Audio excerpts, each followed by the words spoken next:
discussing the issues and celebrating the successes of the African American community.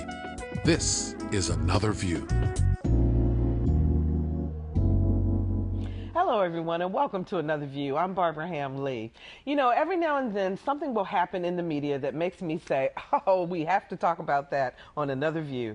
Tonight's show is about a series of those aha moments, from the Oscars to President Obama and all things in between. So we've gathered some of our favorite opinion makers to talk about what's happening with African Americans in pop culture. Please welcome Professor Eleanor Earl, Cinema Program Coordinator at Hampton University, our favorite community activist, Bill Thomas, Dr. Wanda Brockington, Chair of Norfolk State University's School of Mass Communications and Journalism, and always the voice of reason, Roger Chesley, Associate Editor for the Virginian-Pilot. Welcome to the program, everybody. How you doing?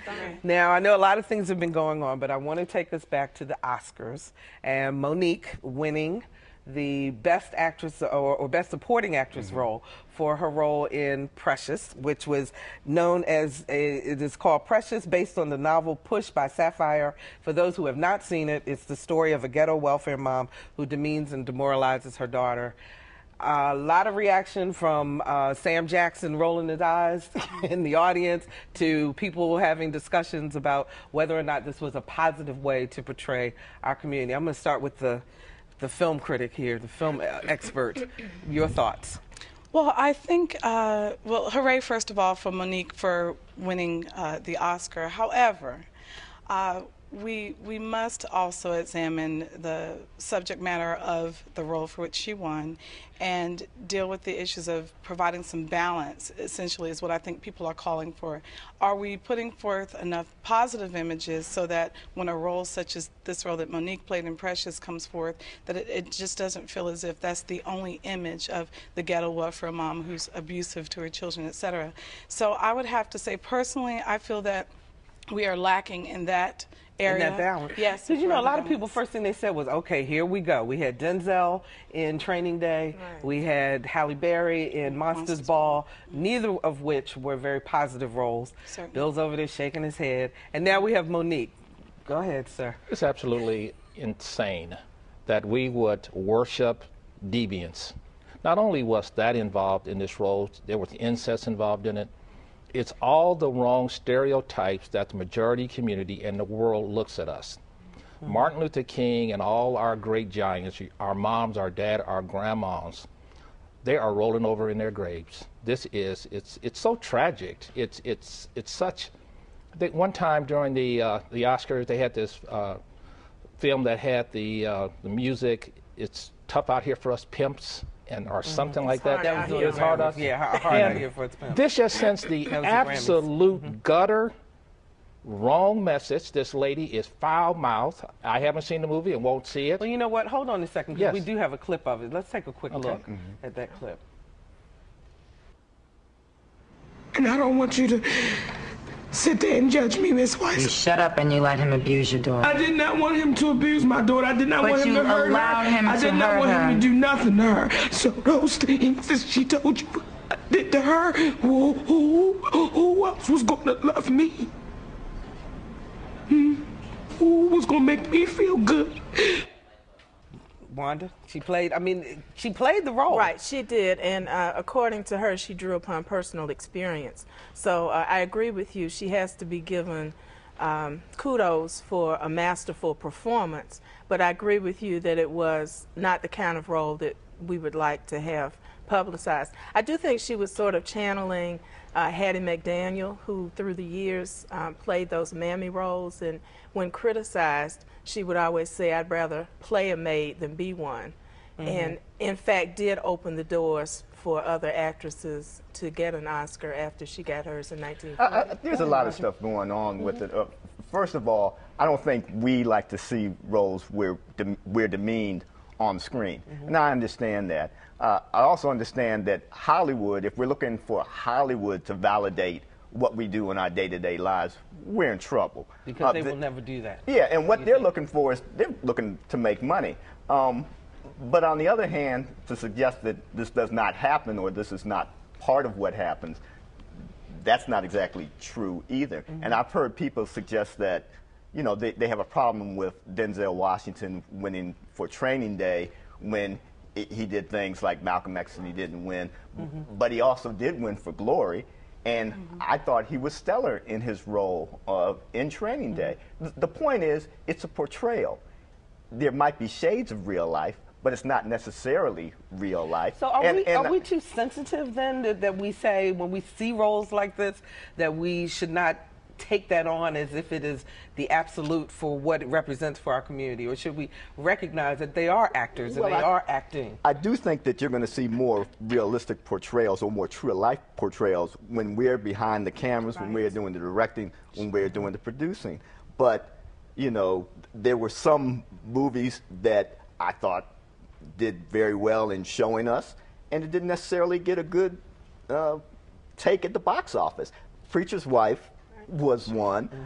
I think of Hollywood Shuffle, which made fun of the portrayals or tried to satirize our portrayals on screen, but I don't think that that was necessarily had good box office market, like a lot of people actually went to see it. So you can't have it both ways. Eleanor? Well, there are some films, however, that are starting to turn us in the tide or the direction of putting forth positive images, if you will, of black families. For instance, the movie This Christmas.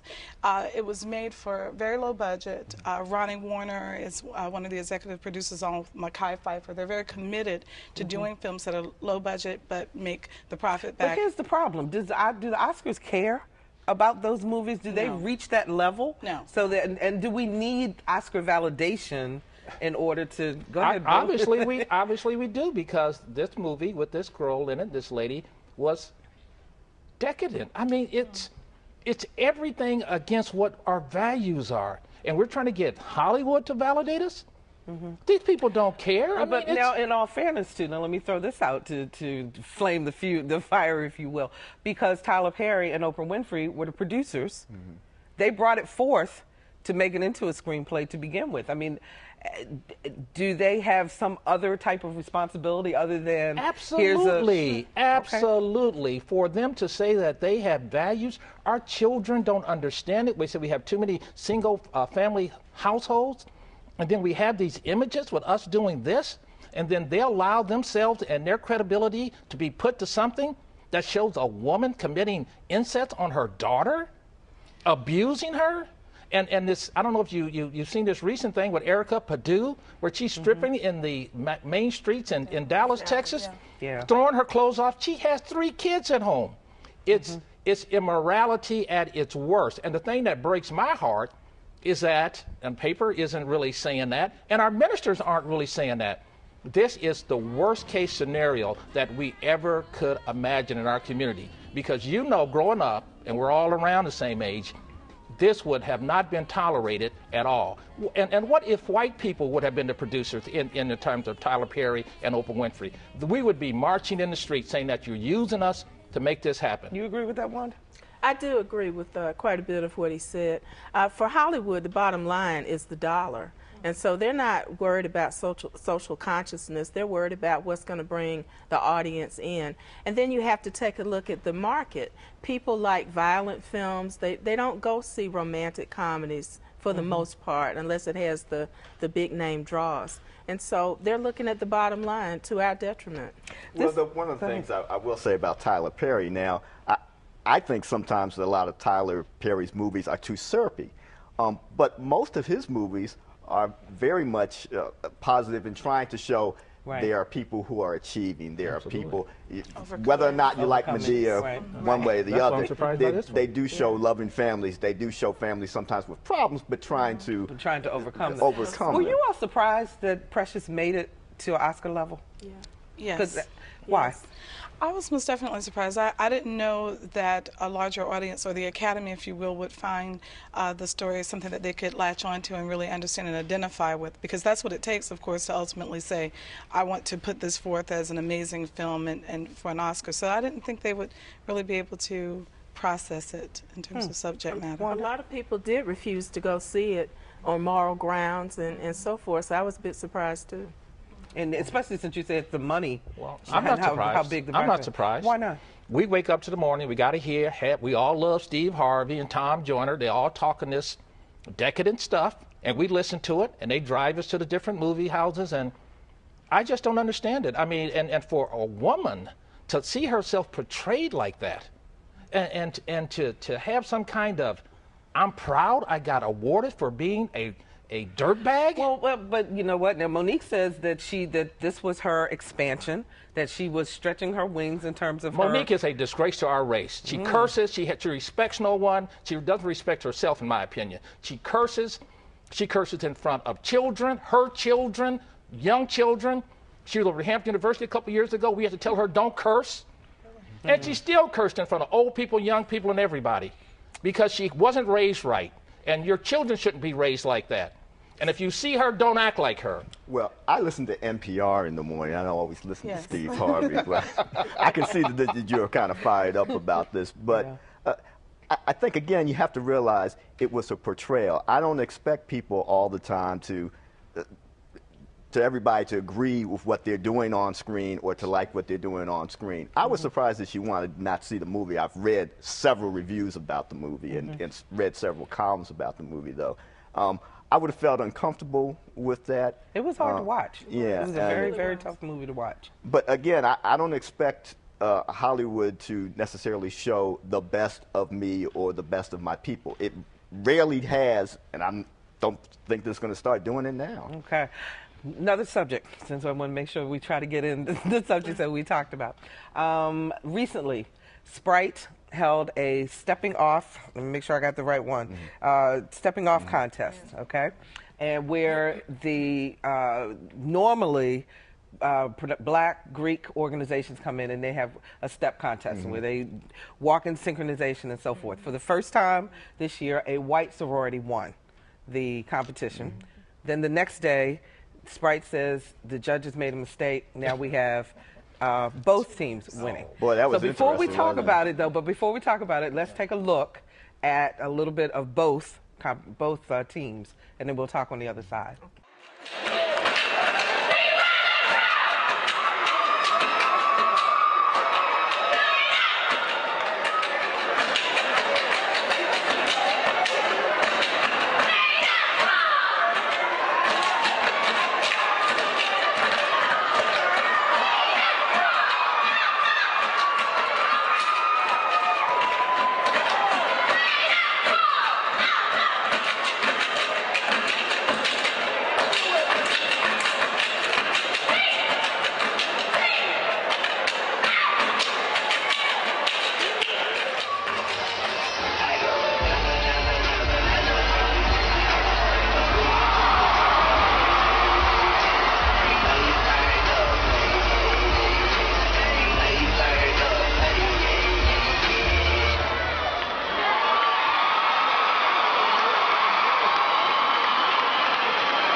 Okay, so the Zeta Tau Alpha Epsilon chapter from the University of Arkansas, they were the original winners, $100,000 for scholarships, okay? Then you saw Alpha Kappa Alpha Tau chapter from Indiana University. They originally came in second place, and then Sprite all of a sudden says, oh, we made a mistake. They also got $100,000. What do you think is up with that? Well, as a proud member of Delta Sigma Theta Sorority Incorporated, I think they won. I think they won, and rightfully so. The other thing is, stepping is not the sole province of Greek letter organizations anymore. You've got churches who have step teams, you have high schools, civic groups. So when we have homecoming activities, all of the student organizations step. So I'm not accustomed to just seeing it reserved for Greek organizations anymore. But they were good. Not even just Greek organizations. Really, wasn't it specifically black Greek organizations that started the tradition? And so there's a lot of discussion about whether or not this white sorority should have even been allowed to be in the competition to begin with. Roger. I thought it was great that they were in the competition. Yeah, for sure. I was glad that there was a white sorority that said, hey, we want to do that. We want to enter. And, you know, it's a subjective thing who actually wins.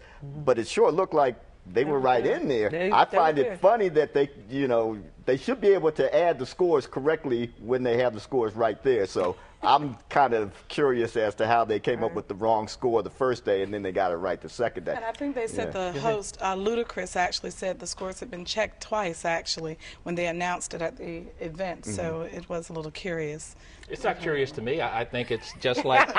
I was waiting for this one. I think just like, I don't know if you watched the NCAA Championship March Madness. We saw a nice team from California, St. Mary's. We see a team that's predominantly white, Butler, playing fundamentals. Those young white ladies had a fundamental act. It was together. The AKAs were not together. They weren't organized. They weren't synchronized. They think they can get something for nothing, and they didn't. And they end up doing it because Sprite did it.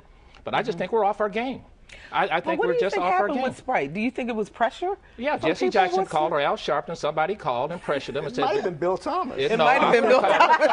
No, because I would have told them that leave it alone, let them win. So I wouldn't doubt if Butler won the championship, they would find a reason to not allow them to win. I'm kind of curious how he knows it's Sharpton and Jesse, but... Because that's how they make their living. They make their living out of making white people feel bad about some supposedly racism. I was glad that a white sorority would feel like they could be a part of this and they could do well, and they took part. Good for them, and good for the black fraternities and sororities that invited them in. Any feelings of this is?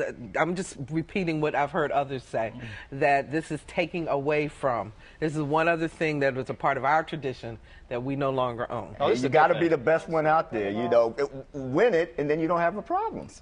No, I mean, the same thing is happening with music, with mode of dress. If you're at a stoplight and a car pulls up next to you with loud music, and you turn and look, you don't know what the ethnicity is going to be or the gender. That's very true. So everything is nothing's homogenous anymore. everything is culturally accurate. I think it's a challenge for us, and I hope the other white sororities start stepping and messing up on their grades, and the black sororities stop doing it and go to class and achieve. That's what it is. We don't need to be stepping. Some people would say you can do the sororities and you can do well in the classroom, and even play basketball and football too. They go to class too. Okay. We got one other topic to get to, and that is Dan Rather and the president. Okay, now, first of all, let's listen to his quote, and we'll talk on the other side. When you talk about a triumph, though, one part of the undertow in the coming election is going to be President Obama's leadership. And the Republicans will make a case, and a lot of independents will buy this argument. Listen, he just hasn't been leading. Look at the health care bill. It was his #1 priority. It took him forever to get it through, and he had to compromise it to death. And a version of, listen, he's a nice person. He's very articulate. This is what's going to be used against him. But he couldn't sell watermelons if you gave him a state trooper to flag down the traffic. Suggest another reading, which is more like... You couldn't, a very nice person, very articulate, but an ineffective leader who couldn't sell watermelons if you gave him the state troopers to flag down the traffic. Right. Wrong. He shouldn't have said it. I wonder what Dan is doing since he's been off CBS now, and if this is just his way to cause some controversy and maybe have his name out there again. I'm wondering if he's off his meds when he makes a comment like that. Why are we still seeing these references to watermelons and to fried chicken and to... Because both liberals and these people that you call conservative, they believe it. It just doesn't come up. You just don't say you're off your game. He believes it. So he grew up seeing black people selling watermelons, and all the things that Mr. Obama has done, President Obama has done, he still categorized him as just another Negro. I'd use another word, but I won't. But that's what he believes, and you don't get it. That's what he believes. So that might be what he believes, but I think it was more for Dan Rather to say that. He knew exactly how that was going to come out, and I don't recall him saying stuff like that when he was on the the anchor of CBS News. Eleanor. Yeah, because by saying this, we're talking about him right now. People all over the world internationally are speaking about him, and he's been unemployed. So he's hoping perhaps while I get a little press, I'm out here, and maybe it'll lead to something else for him. But I do believe and agree with Mr. Thomas here that it's an inherent part of who he is, and there are many others who are like him, who are putting forth these inappropriate we got a little less than 2 minutes, but you can't defend that. I mean, Dan Rather has a history of saying colorful things. He always has. And he could have used any fruit. He could have said apples, oranges, but he chose watermelons, and you can't defend that. And he had to have known what type of firestorm that was going to cause when he said something like that. So which word bothers you more, articulate or watermelons? Both. Both. Both. Go ahead. Both. I mean, for you not to realize, I can stare reality in the face. The man is a liberal racist. That's exactly what he is. And it just came out. There's no good that's going to come out from him from doing that. He's not going to ever get any more work. He's not going to ever get any more work. You know, some of the conservative racists have said something very similar or worse about the president, too. I've heard articulate before. Certainly. That's almost been used as a code articulate word. during the campaign. And people really didn't understand why that was such a big deal. It is a big deal. Like it's a shock that it's articulate, you know. So y'all keep your heads in the sand and think all is well and just roll on with it. When you say y'all, what do you mean by y'all, Bill? I'm just talking about the Southern directives in me, the same as it is in Dan Rather. But the world is not, the world is evil. There's evil in this world. There's evil people. There's people that are out here to do us harm. They can't beat us, they can't chain us up now, so they're messing with our minds. And until we can get that cleared up and do something about that, this will continue, and this bait will never end. And on that note, once again, we're out of time. Thank you guys so much for joining us today. I really appreciate it, and we'll have you back real soon. Thank you. Okay. Thank you, Barbara. And when we come back, Lisa Godley takes us behind the scenes of Porgy and Bess. But first, here's what's happening in Hampton Roads.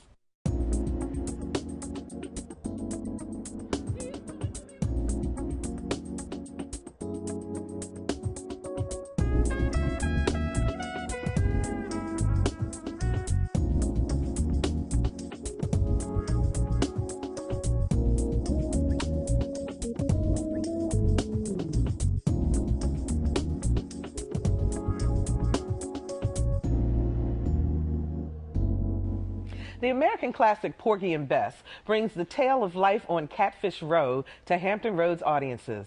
This beautifully performed opera takes center stage at the Harrison Opera House this month, and our Lisa Godley went backstage where performers, some with some strong ties to our region, are gearing up to give audiences a show they won't soon forget. Porgy and Bess is described by some as George Gershwin's longest and most ambitious creation. The three-act opera looks at the lives of the people who call Catfish Row a crowded waterside tenement home. In the Virginia Opera's production, Michael Redding plays Porgy, a man who's lost the use of one leg and doesn't seem to want or expect much out of life. He's a spiritual man, rooted much in the earth. And I think he's a loner. Once Porgy meets Bess, things change. He loves Bess, but Bess is a woman who, much like the waves in the sea near Catfish Row, is tossed back and forth between doing what's right and doing what's wrong. Kirsten Piper Brown plays Bess. She's not the evil or mean person. She's a weak woman who makes bad decisions and makes bad choices and sometimes surrounds herself with the wrong people, but I think she's got a heart of gold. Brown is no stranger to Hampton Roads. Growing up, she spent every summer in the Mount Hermon section of Portsmouth. I used to ride my bike around the Mount Hermon neighborhood in Portsmouth, my grandparents' house, and sometimes ride across London Boulevard, even though I wasn't supposed to cross London Boulevard, but I did anyway. But I guess what I miss most is a good seafood. Another performer with Hampton Roads ties is Andy Moore, who portrays Serena. Andy is an Indian River High School graduate whose family still lives in the area. To be able to work in your hometown and you're with your family and friends, my parents and I are very close, and my family also, I feel like it's just a perfect world. I feel so blessed to be able to do that. Right now, Porgy, Dr. Jesus done take the case. By 5 o'clock, that woman gonna be well. Serena in the opera, to me, is more the dramatic character as far as her music. Like when she sings with so much heart, and there's so much pain that's on her sleeves. I love her also because she's saved and she tries to live a holy life, and that's me. I'm also a Christian and I try my best, and you fall short, but you keep trying. So I think some of who she is kind of fits my personality, actually. The Virginia Opera has performed Porgy and Bess 5 times since the early 1980s. This time it will not only be in Norfolk, but it will move to Richmond and then come back to Newport News. Artistic director Peter Marks says Porgy and Bess is truly the story of people overcoming everything, from a fierce hurricane to drugs and violence. It's a universal theme. I mean, people who are downtrodden find a way to exist and to come together as a community and essentially overcome every obstacle that's thrown in their way. For Another View, I'm Lisa Godley. And I can't wait to see it. And that's our show for this evening. Please visit our website, anotherview.tv, and sign up for our eView newsletter. It's a once-a-week reminder of upcoming programs. And we'd love to read your comments about our show, so feel free to blog on our website. Next week, light rail and its impact on the African American community. We'll see you next week for Another View.